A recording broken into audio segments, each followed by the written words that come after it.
And it's getting serious, guys. He is getting some absolutely extraordinary findings, and he is here to update us on them now. Dr. Roger Lier.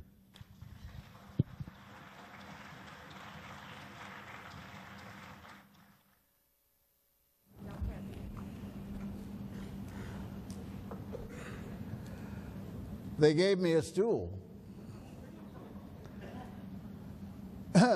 Well, it's a pleasure to be back here again to discuss this very fascinating subject with you. Has everybody had lunch? Oh, okay. Well, those of you that haven't, I feel for you because I haven't either. But anyway, we have a lot of material to cover in just a very short time. I'm going to present some new material that you have not heard about before, and this is based on the 15th surgery that we've done for removal of alien implants. We'll simply call this case file SC0010908, and if I can work this machine, we'll go on. Now, the patient has been using a pseudonym. His name is John Smith. He's 47 years old, and he is married with 3 children. He resides in Southern California, and his occupation just happens to be a physical scientist. So very strange things involved in this case. He has a positive alien abduction history, and as you know, ANS Research has a very strict set of protocols and criteria that we use before any surgery is performed. And John fulfilled all the criteria and protocols and became the 15th case. The area of concern here is the second toe of the left foot. We had x-rays taken, and they showed a metallic foreign body measuring about 4 millimeters in length and about the thickness of a pencil lead. And as you know, in the other cases, we've seen about the same thing. So we have a number of these, at least 8 or 9, which all look the same and have the same essential qualities. What's unusual, another thing that's unusual about this case is when we did the scientific study of what we have here, we find it's sort of an embodiment of all the other 14 cases.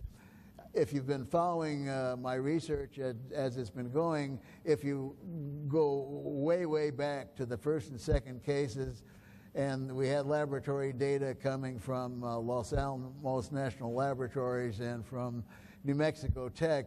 If you remember, they didn't know what these samples were. This was a blind study, and they came back with a conclusion that these are a meteorite-like samples.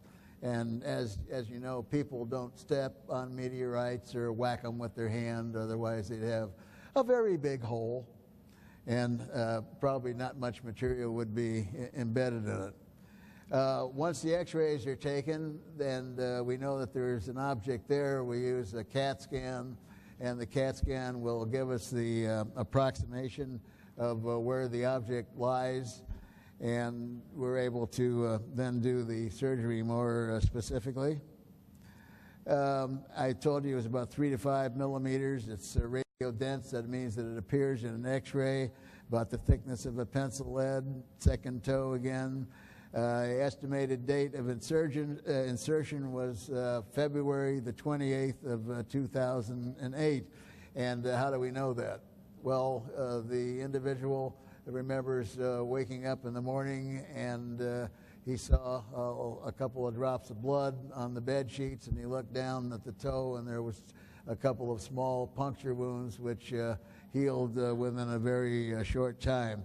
As with the other cases, again, there was no scar and no portal of entry available.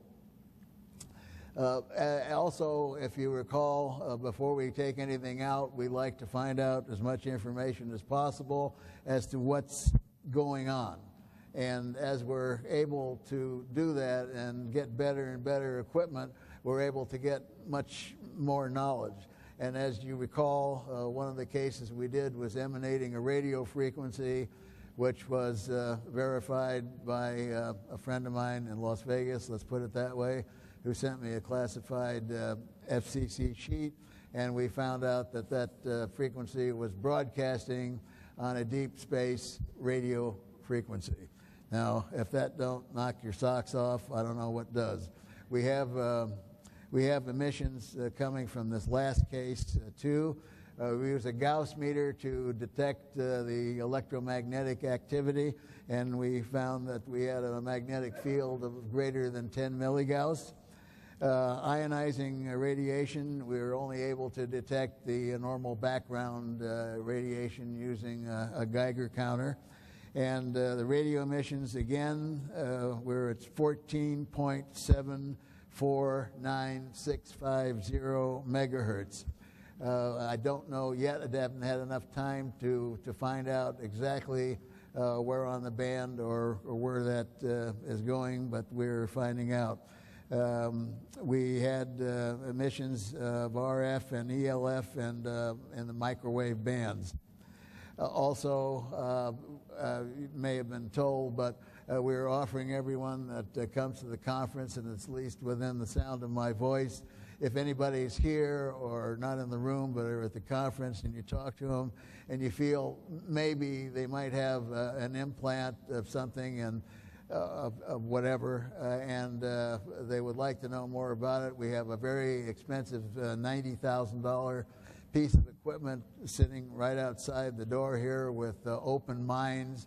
Open Minds also is a new entity that's coming about, and it's going to serve as a purpose of a clearinghouse for physical evidence and other things in the UFO field. It's going to be a marvelous organization, and it's headed by one John Rayo. So you'll meet him out there. Anybody that wants to be scanned, you don't have to undress. You can just come as you are and stand in front of the antenna, and we'll tell you what time is on your radio control watch.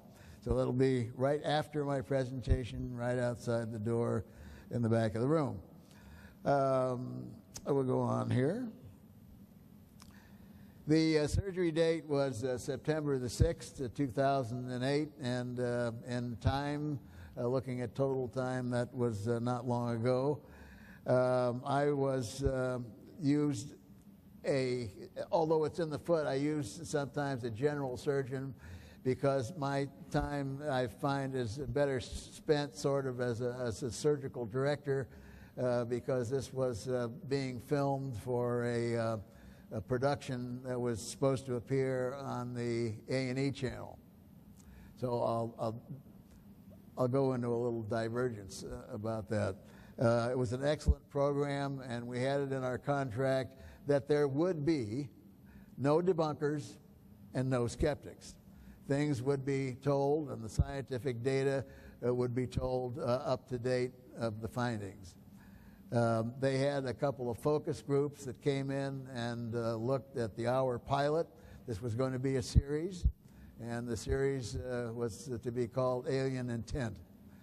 They looked at the series and they came up with a bunch of real weird stuff and said they would only pick up the show if it had debunkers and skeptics in it, and we said no.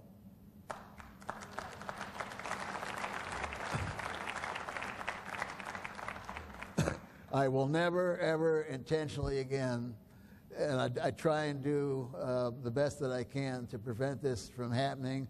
I've done numerous television shows. One is still playing.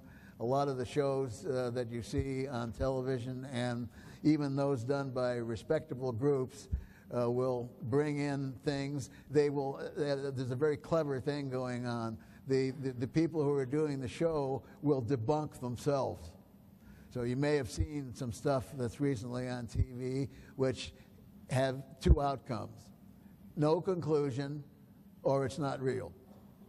So be very leery of what you see on TV, but I'm trying to place myself in a category where if a program appears on TV, unless it's purely entertainment and they want me to entertain, the knowledge that you're getting will have no debunkers and no